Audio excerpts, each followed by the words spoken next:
मोक्षदा एकादशी का महत्व। धर्मराज युधिष्ठिर कहने लगे कि हे भगवान, मैंने मार्गशीर्ष कृष्ण एकादशी अर्थात उत्पन्ना एकादशी का सविस्तार वर्णन सुना है। अब आप कृपया करके मुझे मार्गशीर्ष माह के शुक्ल पक्ष की एकादशी के विषय में भी बतलाइए। इस एकादशी का क्या नाम है तथा इसके व्रत का क्या विधान है, इसकी विधि क्या है, इसका व्रत करने से किस फल की प्राप्ति होती है, कृपया यह सब विधान पूर्वक कहिए। भगवान श्री कृष्ण बोले, मार्गशीर्ष माह के शुक्ल पक्ष में आने वाली इस एकादशी को मोक्षदा एकादशी कहा जाता है। यह व्रत मोक्ष देने वाला तथा चिंतामणि के समान सब कामनाएं पूर्ण करने वाला है, जिससे आप अपने पूर्वजों के दुखों को खत्म कर सकते हैं। इसका महात्म्य में तुमसे कहता हूँ, ध्यान पूर्वक सुनो। मोक्षदा एकादशी व्रत कथा।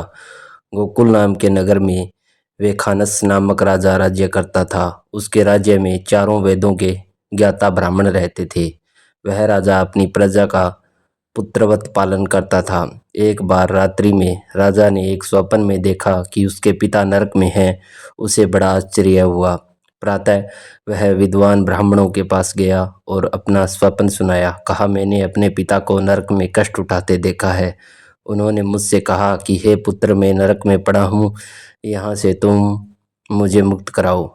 जब से मैंने ये वचन सुने हैं तब से मैं बहुत बेचैन हूँ। चित्त में बड़ी अशांति हो रही है। मुझे इस राज्य, धन, पुत्री, स्त्री, हाथी, घोड़े आदि में कुछ भी सुख प्रतीत नहीं होता। क्या करूं? राजा ने कहा, हे ब्राह्मण देवताओं, इस दुख के कारण मेरा सारा शरीर जल रहा है।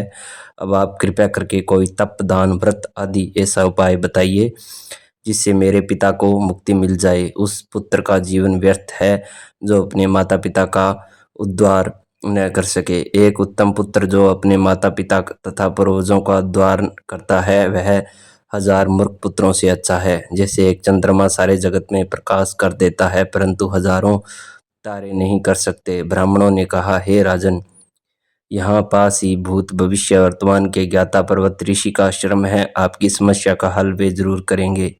ऐसा सुनकर राजा मुनि के आश्रम पर गया। उस आश्रम में अनेक शांत चित्त योगी और मुनि तपस्या कर रहे थे। उसी जगह पर्वत मुनि बैठे थे। राजा ने मुनि को साष्टांग दंडवत किया। मुनि ने राजा से सांगोपांग कुशल पूछी।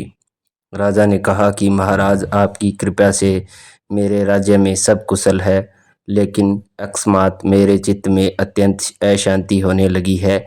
ऐसा सुनकर पर्वत मुनि ने आंखें बंद की और भूत विचारने लगे। फिर बोले, हे राजन, मैंने योग के बल से तुम्हारे पिता के कुकर्मों को जान लिया है। उन्होंने पूर्व जन्म में कामातुर होकर एक पत्नी को रति दी, किंतु सोत के कहने पर दूसरे पत्नी को ऋतुदान मांगने पर भी नहीं दिया। उसी पाप कर्म के कारण तुम्हारे पिता को नरक में जाना पड़ा। तब राजा ने कहा, इसका कोई उपाय बताइए। मुनि बोले, हे राजन, आप मार्गशीर्ष एकादशी का उपवास करें और उस उपवास के पुण्य को अपने पिता को संकल्प कर दें। इससे प्रभाव से आपके पिता की अवश्य नरक से मुक्ति होगी। मुनि के ये वचन सुनकर राजा महल में आया और मुनि के कहने अनुसार कुटुंब सहित मोक्षदा एकादशी का व्रत किया। इसके उपवास का पुण्य उसके पिता को अर्पण कर दिया। इसके प्रभाव से उसके पिता को मुक्ति मिल गई और स्वर्ग में जाते हुए वे पुत्र से कहने लगे, हे पुत्र, तेरा कल्याण हो। यह कहकर स्वर्ग चले गए। मार्गशीर्ष मास की शुक्ल पक्ष की मोक्षदा एकादशी का जो व्रत करते हैं उनके समस्त पाप नष्ट हो जाते हैं। इस व्रत से बढ़कर मोक्ष देने वाला और कोई व्रत नहीं है।